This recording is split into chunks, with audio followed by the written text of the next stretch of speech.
learned about the design thinking process, I went to a professor at Harvard Business School, jumping up and down, and I said, oh my God, I just discovered this great process. If business people just learned about this process, it would be so awesome. And this guy took me on, and he put the first design thinking exercise into a Harvard Business School course that exists today. And Harvard Business School has actually got a design thinking course for its first year students, so it's pretty amazing. But at the same time, design is not very well understood by the majority of people. You really have to be looking for design. It's not gonna, the information's not gonna sort of fall in your pathway. Secondly, design is a very hard thing to measure. And I do a lot of work with corporations that want to build design capabilities, and that's like the first thing people want to know. How do I measure the ROI of design?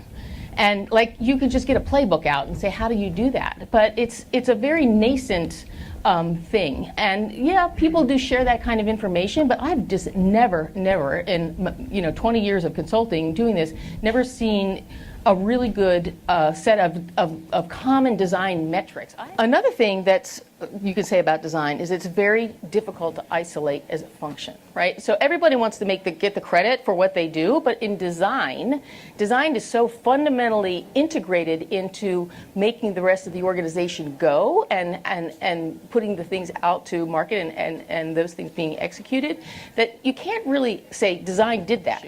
And then design is very multifaceted. And this is something I think that is really an inhibitor for people that don't understand design, is there's all kinds of different kinds of design.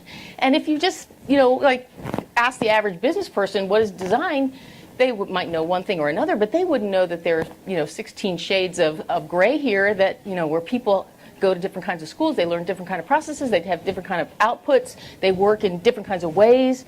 And these are all the subtleties that, are one of the reasons that design managers get paid the big bucks when they're really, really good, is they understand how to orchestrate the collection of design disciplines that.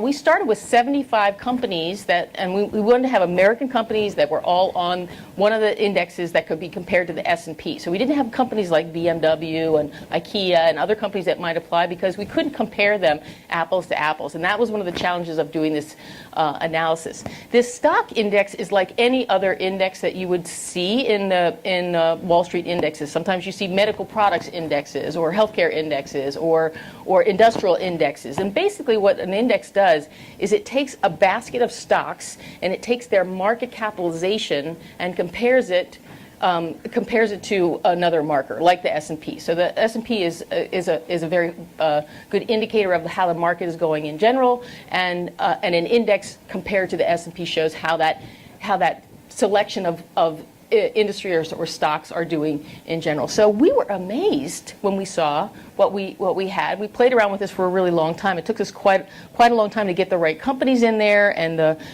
with the right criteria and so forth. But we did find that these design companies that had met these criteria were performing at an amazing rate above the S&P. I mean, who has an index like this? It's amazing. 228% above of the S&P who performed over 10 years. Now this kind of